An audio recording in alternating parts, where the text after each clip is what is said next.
Bonjour à toutes et à tous et bienvenue dans cette nouvelle vidéo. Aujourd'hui, je vais vous présenter des monnaies romaines qui valent 20 €. Donc il s'agit d'un guide d'achat tout simplement. J'ai déjà fait une première vidéo dans laquelle je présentais les monnaies romaines valant 10 €. Je vous mets la fiche juste ici si ça vous intéresse. Et puis il y aura le lien dans la description également. Pour cette vidéo, je me suis plus basé sur des monnaies peu communes, puisque dans la première vidéo, je m'étais basé sur les monnaies très communes et donc qui se trouvent facilement en très bon état pour peu cher. Donc si jamais vous souhaitez avoir des monnaies en très bon état et qui sont très communes, eh bien je vous invite à aller voir la première vidéo comme je vous l'ai dit juste avant. Alors également, toutes les monnaies que je vais vous présenter seront disponibles dans la description, je vous mettrai les liens directement. Et même si certaines sont déjà vendues, c'est pas grave, allez quand même les voir, comme ça vous en saurez un petit peu plus. Et également, avant de passer aux présentations, n'oubliez pas de liker cette vidéo et surtout de vous abonner. Moi, ça me soutient énormément. Et puis pour vous, c'est totalement gratuit. Alors n'hésitez pas à le faire, comme ça tout le monde est gagnant. Et puis je vais bientôt passer à 2 vidéos par semaine. Alors n'oubliez pas de le faire, comme ça vous serez au courant dès qu'une nouvelle vidéo sort. Et c'est parti pour la première monnaie. Pour la première monnaie, il s'agit d'un antoninière de Philippe Ier l'Arabe. Alors voici à quoi ressemble cette monnaie. Donc c'est tout simplement un antoninière, donc une monnaie en billon. Pour ceux qui ne connaissent pas, le billon c'est un alliage d'argent, de cuivre et de zinc. Et très souvent, il y a beaucoup de cuivre dans le billon, ce qui fait que la monnaie apparaît cuivrée. Et donc, comme vous pouvez le voir, ce n'est pas le cas de cette monnaie, puisqu'ici, elle apparaît argentée. C'est déjà pas mal de ce côté-là. Après, Philippe Ier, c'est un empereur qui est pas forcément très connu et qui a pas forcément régné très longtemps, ce qui fait que c'est une monnaie peu commune. Et surtout, c'est une monnaie qui est en très bon état, coûte dans les 50-60 €. Et donc, si jamais vous souhaitez en avoir une pour pas très cher, eh bien, tournez-vous plus vers un exemplaire qui est pas forcément en très bon état, qui reste lisible, bien évidemment. Et pour une monnaie qui est en état moyen, donc comme celle-ci, donc pour 20 €, vous en aurez une facilement. Donc celle-ci était à vendre à 21 € sur ma boutique. Deuxième monnaie romaine, donc il s'agit d'un humus d'Arcadius. Donc c'est un humus tout à fait classique, sauf que l'empereur c'est Arcadius. C'est pas forcément un empereur très connu, c'est une monnaie peu commune, disons, mais elle reste assez facilement trouvable en très bon état pour pas bien cher. Donc celle-ci qui est en plutôt bon état est disponible pour 20 €. Après, si vous avez un peu moins de budget, disons dans les 15 €, bien vous avez ce humus également. Alors c'est un humus d'Arcadius qui est un petit peu différent et surtout en moins bon état. Il est trouvable pour 13-14 €, ça dépend où vous allez évidemment. Honnêtement, cette monnaie est pas si mal puisque elle permet d'avoir une monnaie peu commune, en très bon état et pour pas bien cher, donc ça allie les trois avantages.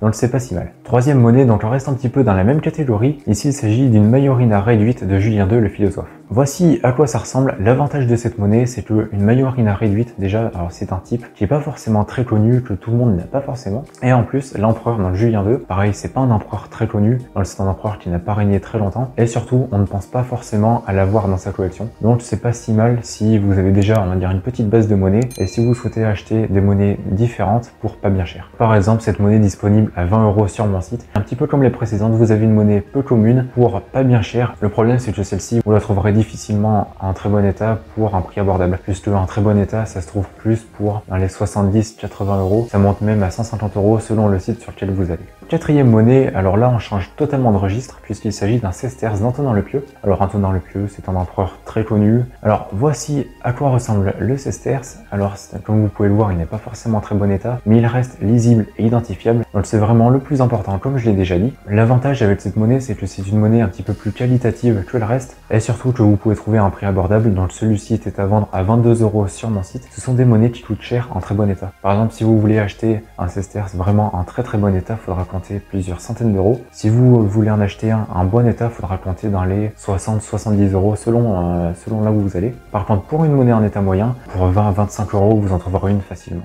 Donc l'avantage de cette monnaie, c'est vraiment que vous avez un empereur qui déjà est connu, qui n'est pas forcément abordable en très bon état. Donc cette monnaie est un bon compromis si vous voulez acheter une monnaie qualitative pour peu cher. Cinquième monnaie, une nouvelle fois on change totalement de registre puisqu'il s'agit de la seule monnaie en argent de ce classement et également de la seule monnaie datant de la République romaine de ce classement.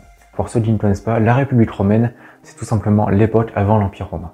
Donc voici la monnaie, il s'agit d'un quinaire de Cornelia. Alors c'est une petite monnaie en argent, c'est un petit peu comme les deniers mais en plus petit.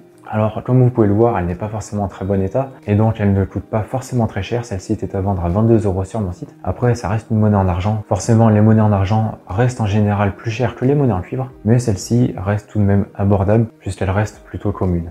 Après si vous souhaitez en acheter une en très bon état, il faudra compter plus dans les 100-150 € selon où vous allez. Mais sinon pour 20-25 €, vous en trouverez facilement dans cet état. Pour tous ceux qui veulent une monnaie romaine en argent pour pas bien cher, eh bien tournez-vous vers ce type de monnaie. C'est vraiment l'un des meilleurs compromis que vous pouvez faire si vous voulez une monnaie de ce type. Sixième monnaie, donc pareil, on change une nouvelle fois de registre. Là, c'est pas une monnaie qui va forcément plaire à tout le monde. Il s'agit en fait d'une monnaie provinciale. Alors les monnaies provinciales, c'était tout simplement les monnaies romaines utilisée dans les colonies romaines. Alors voici de quelle monnaie il s'agit, c'est un tétradrachme de Dioclétien. Alors comme vous pouvez le voir, c'est vraiment une monnaie en très bon état qui, comme les autres monnaies, ne coûte pas bien cher, une vingtaine d'euros. Celle-ci spécifiquement était à vendre à 22 euros sur mon site. Donc c'est vraiment une monnaie abordable, en très bon état. Et en plus qui change de l'ordinaire, donc c'est vraiment pour tous ceux qui veulent un petit peu changer, qui en ont marre des monnaies plus basiques. Celle-ci ira parfaitement. Après, l'avantage de cette monnaie, c'est que des monnaies similaires ont été frappées par beaucoup d'empereurs.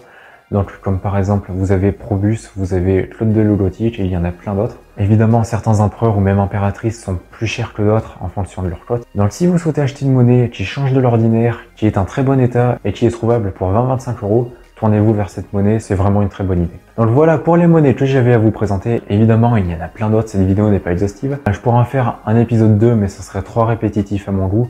On le sait pourquoi, je ferai d'autres guides d'achat dans le même type, mais pour des budgets plus élevés. D'ailleurs, dites-moi dans les commentaires, est-ce que pour le prochain guide d'achat de monnaie romaine, vous préférez que je fasse 30 euros ou 130 euros? Voilà, ou même les deux, dites-moi ça dans les commentaires. Et aussi, n'hésitez pas à me dire dans les commentaires quelle monnaie vous avez le plus préféré. Moi, je vous mettrai directement mon avis dans les commentaires et surtout laquelle je vous conseille le plus. Alors, je vous rappelle une nouvelle fois que toutes les monnaies que je vous ai présentées sont disponibles dans la description. Vous pourrez en savoir un petit peu plus sur la monnaie. Et également, dans la description, donc, vous retrouverez comme d'habitude le lien vers mon site internet empire-des-monnaies.fr. Donc, c'est le site sur lequel vous retrouverez ma boutique, donc le lieu où il y a les monnaies que je vends. Vous retrouverez aussi les articles de blog que j'ai écrits, mes livres, etc. Et aussi dans la description, vous retrouverez le lien vers mon livre qui est totalement gratuit, qui s'intitule Autour de la monnaie romaine. Alors c'est un livre que j'ai écrit principalement pour les débutants, mais même si vous êtes expert, même si vous êtes avancé, n'hésitez pas à me le demander. De toute façon, il est totalement gratuit. Alors demandez-le moi par mail ou directement dans les commentaires et je vous l'enverrai totalement gratuitement. Comme d'habitude, si cette vidéo vous a plu, n'oubliez pas de lâcher un pouce bleu. Comme ça me permet de savoir si cette vidéo vous a plu. Et on va pas se le cacher, ça augmente le référencement de la vidéo. Également, n'oubliez pas de vous abonner, c'est très important puisque 70% des gens qui regardent cette vidéo ne sont pas abonnés. Donc si jamais vous ne l'êtes pas, n'oubliez pas de le faire, c'est vraiment très important, ça me tient à cœur et ça me soutient énormément. N'oubliez pas évidemment d'activer la cloche puisque comme je vous l'ai dit en début de vidéo, désormais il y aura 2 vidéos par semaine. Donc comme ça au moins vous serez tenu au courant de la sortie d'une vidéo. Merci beaucoup d'avoir regardé cette vidéo jusqu'au bout. Si vous êtes encore là, marquez le mot numismatique dans les commentaires. D'ici là, je vous souhaite une bonne journée ou une bonne soirée. Prenez soin de vous et de vos proches et puis à bientôt dans une prochaine vidéo. Allez, salut!